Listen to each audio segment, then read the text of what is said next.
मेहर, कैसी हो तुम? ठीक तो हो ना? बाबा से कुछ बहस हो गई थी। मैं पहले जिमिल के घर गई थी तो वो मुझे वहाँ मिली नहीं, तो फिर मैं यहाँ आ गई। जिमिल ने पहले तुम्हारा घर दिखाया था। तुम भी अपने घर पर नहीं थे, मेरे पास और कोई जगह नहीं थी जाने के लिए, तो वेट कर रही थी। या अल्लाह, ये क्या कह रही हो तुम? घंटों से यहाँ इंतजार कर रही हो, सर्दी लग गई होगी। आओ अंदर चलते हैं। क्या हाल है बच्चों? तुम दोनों ठीक तो हो? इसकी अपने बाबा से बहस हो गई। ओह खुदा खैर करे। तुम्हारे बाबा जानते हैं कि तुम यहाँ हो? नहीं, वो बाहर गए हुए हैं तो बताया नहीं उन्हें। ठीक है, चलो तुम दोनों अब ऊपर जाओ, मैं आ रहा हूँ। ठीक है बाबा, चलो आओ मेहर।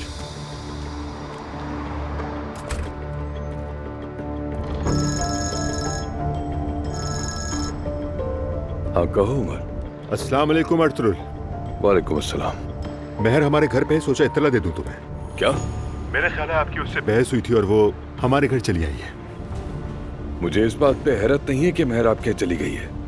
मेरी हैरत की वजह यह है कि मेहर घर छोड़ के चली गई है। वो नौजवान है, इस तरह के झगड़े हो जाते हैं। आप फिक्र न करें, वो हमारे पास ही है। ठीक है, आपका बहुत शुक्रिया उमर साहब। माजरत चाहता हूँ। कोई बात नहीं। मैं बस अभी आ रहा हूँ आपके यहाँ। ठीक है, आ जाए।